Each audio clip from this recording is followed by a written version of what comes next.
Hey guys, welcome back to the channel. If you're new here, my name is Jess and this is my summer wrap up.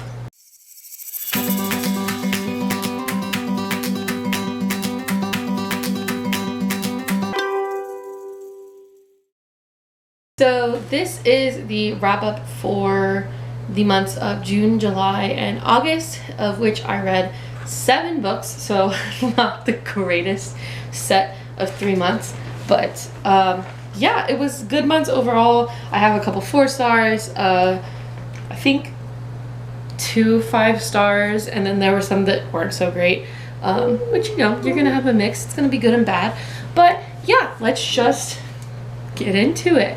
I'll start with the first month, go over the books that I read for that month, and then kind of get into which one I think was my book of the month for that month, and then how many pages I read in total and that kind of thing. But yeah, we're gonna go ahead and get started.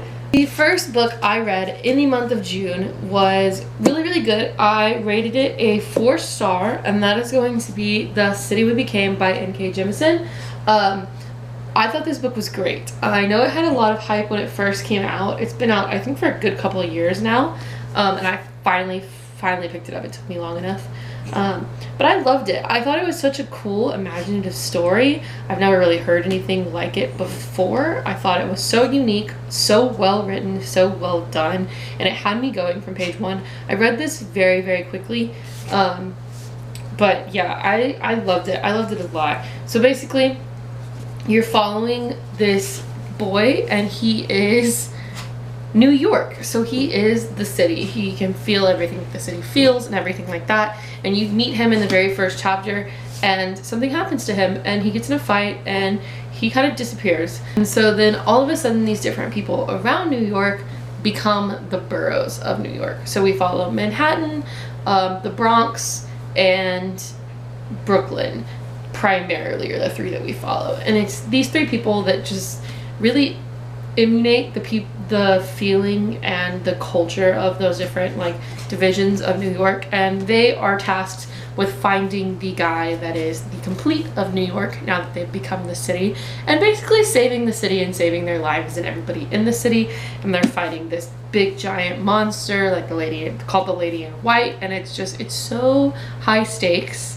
And it's done so well. I loved every second of this book. I thought it was beautiful. I did give it a 4 star, and I won't lie, it's kind of for a little bit of what some might call a dumb reason, and it's just because there is a borough in here that is just so annoying, and she just throughout the whole story is just so, the best way to say this is that she's so full of herself that she won't just like accept what's happening and help everybody else save the day.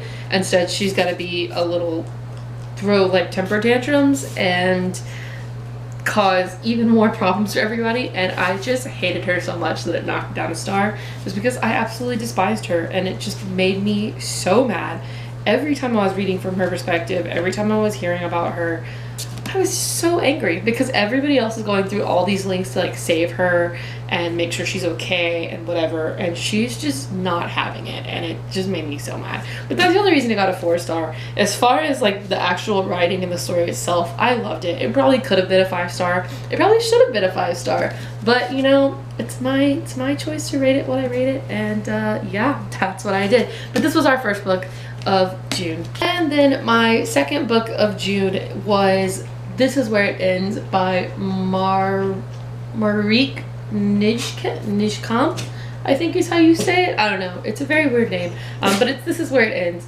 And oh my god, this was such a turn from the other one that I read in June.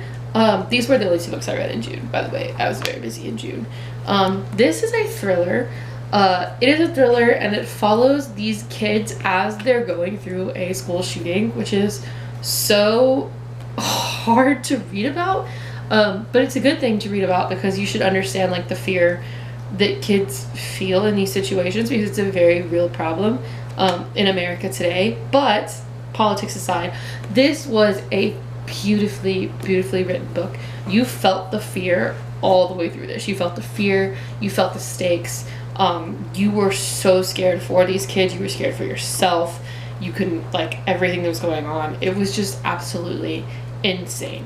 But in this, you follow 4 different students that are all in different areas when this starts happening, and they're all kind of realizing what's happening at different times, and you get to see like different perspectives of different areas of the school and what's going on in different places, and you see them worrying for people. And then the like saddest part is like one person is worrying for their friend that they're not around, and then one of your other perspectives can see that friend and see what's happening to that friend that the other perspective is worrying about. And it was a lot. But I will say it was a lot, but it was a beautiful book. It was so well written, so well done, and I think it really captured the fear and the importance and the just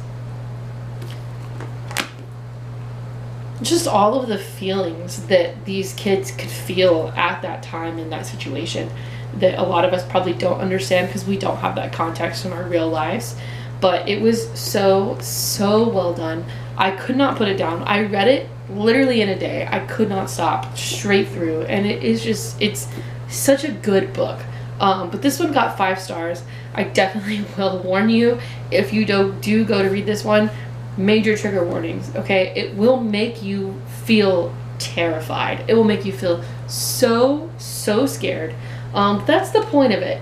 So yeah, if you are looking to really get in the shoes of someone going through this traumatizing, terrifying experience, definitely read this book.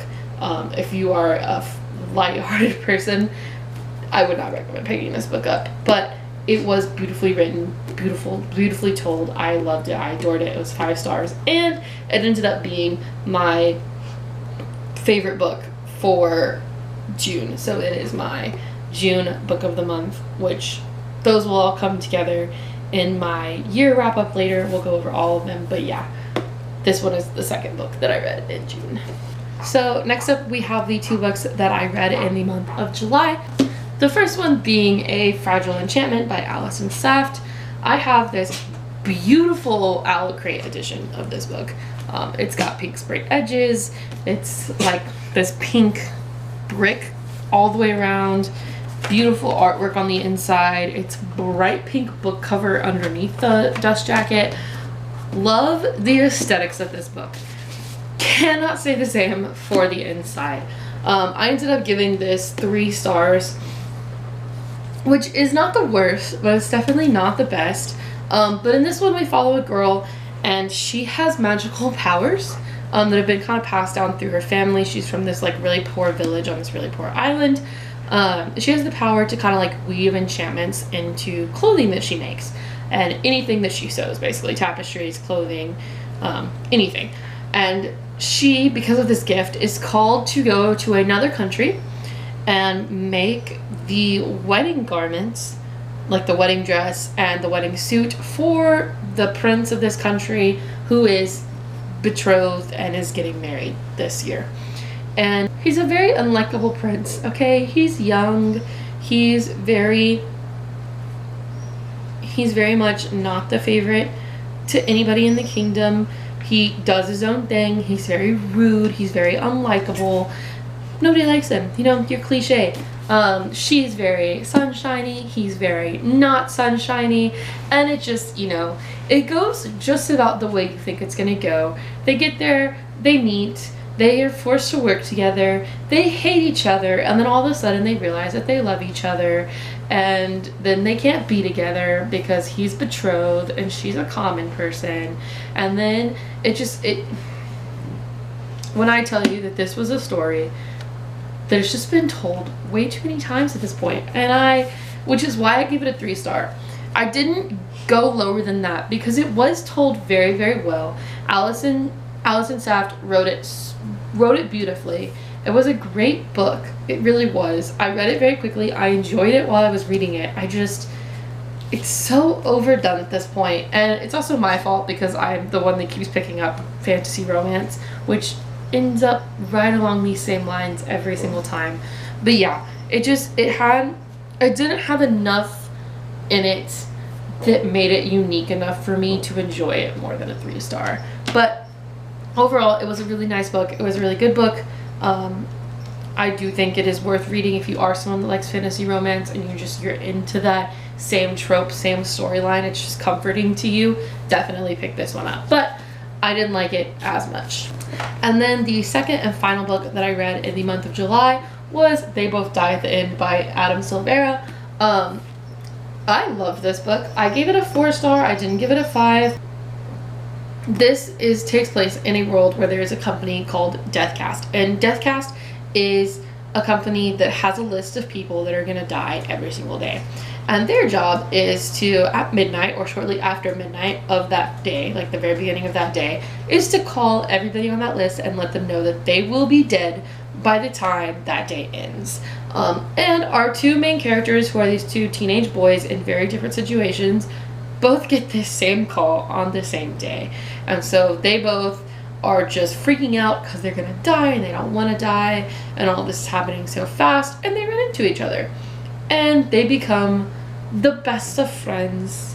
There's a little bit of a romance, but basically they just want to be together and they just want to enjoy their last day alive, and they pledge to make it the most epic day ever, and they go on this adventure, and they're just running all over the city trying to do all the things before they both die. And it was very heartwarming, very sweet.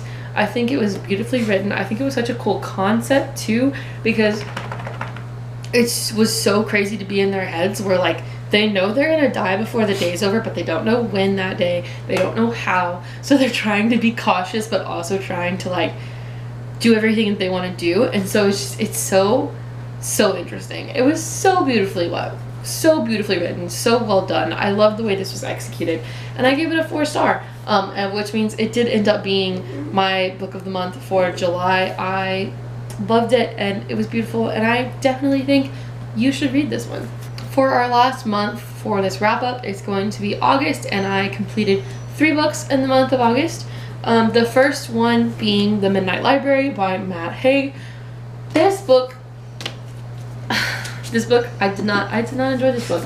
I gave it 2 stars. I don't know what I thought this book was going to be. I do remember it being very well liked when people were first started reading it, or first started seeing it on BookTube months and like years ago. But I don't know what I thought this was going to be, but this was not it. I didn't really enjoy it as much as I thought I was going to. I liked the concept in my brain. I just don't think it was a story that really held my attention that well, is the biggest thing.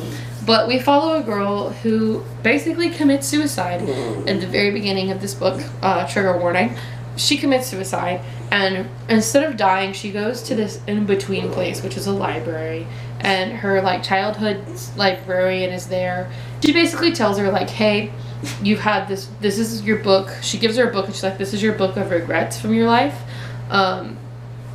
You can open one up and think of a regret that you had, and then see what would have happened if you would have chose differently in that moment. And then depending on which one you choose, that book is going to come to you, and then you can step into that life. If you had chosen that specific choice differently, this is what your life would have looked like right now, and you get to live all these different versions of your life. And so we follow her as like she's going through all these different versions of her life, and like realizing that she's not really happy in any of them. And I think the point of the story is like, life is never gonna be, was kind of supposed to be like, life is never gonna be perfect, so like you just kind of gotta keep dealing with the one that you have, and like keep living it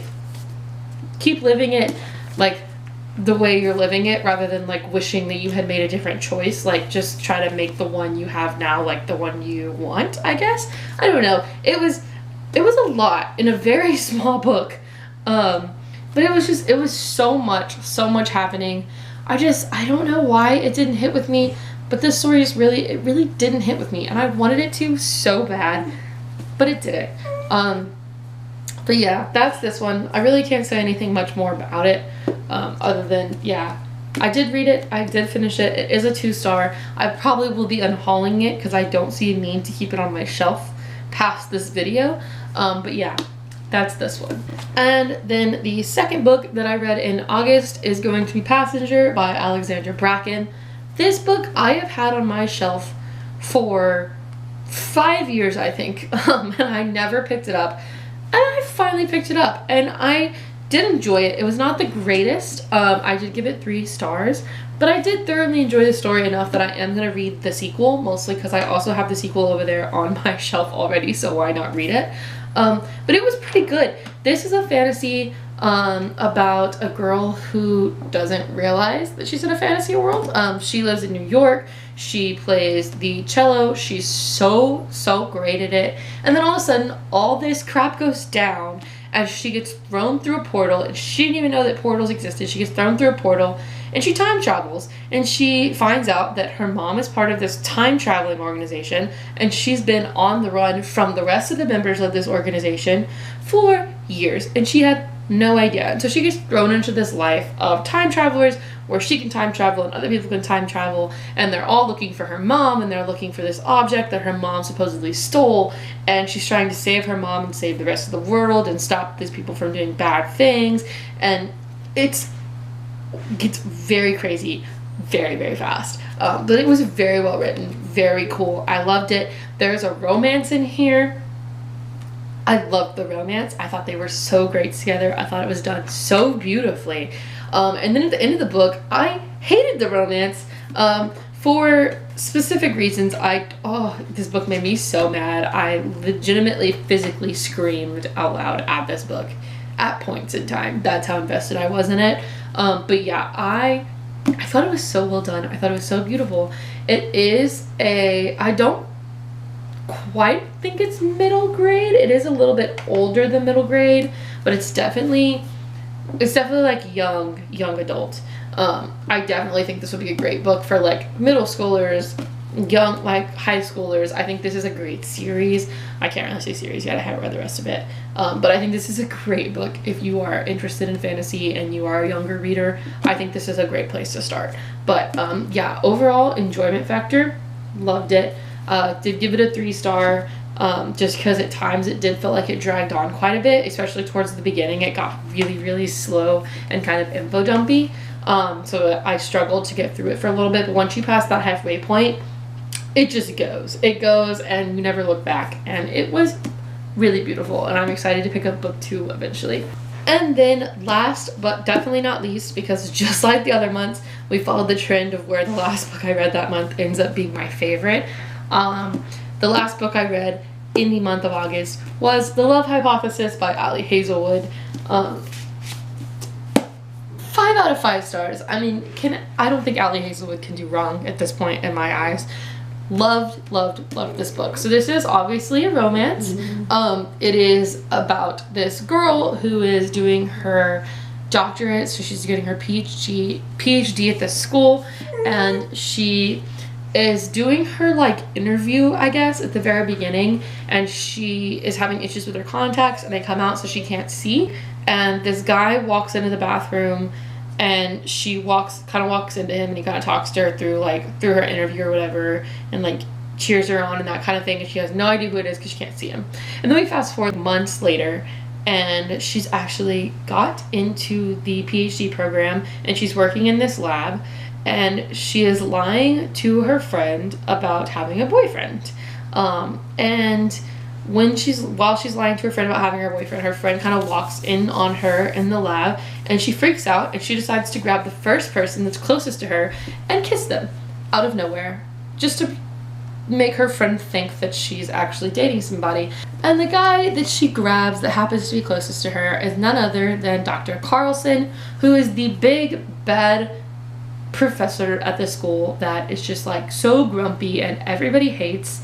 And yeah, she kisses him, and it just kind of snowballs because he has a reason for needing a fake girlfriend and she has a reason for needing a fake boyfriend. So won't you know it, they just decide to come together and pretend to be dating each other, and won't you know it, they end up liking each other in real life, and then it just snowballs, and you get 300 pages of just goofy romance where they both know they like each other, but they won't tell each other they like each other, and it's causing problems because of it. But then it's also just the most adorable romance you've ever seen in your life, and then it's a will they won't they once they actually find out that they like each other, and then it's so messy and so beautifully written, and I eat this up. I just ate this book up so fast. I read it so fast. I loved every second of it was reading it. It was just such a feel-good romance read for me, and I'm excited to read more. Allie Hazelwood.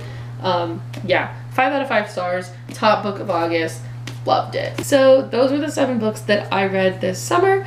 It totaled out to about 2,654 pages, so not the greatest 3 months. I try to hit 1,000 pages a month.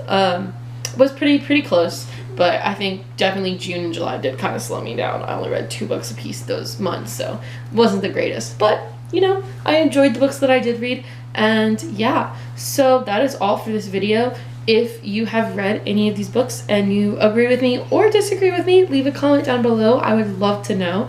And then just let me know what you guys read this summer. I know it's been a long time since summer. Now it's November when I'm recording this. But you know, let me know your favorite summery reads. And yeah, I'm so excited that you guys are back on this journey with me. It's been a minute since I put out a video. But yeah, I will see you guys in the next one. Bye!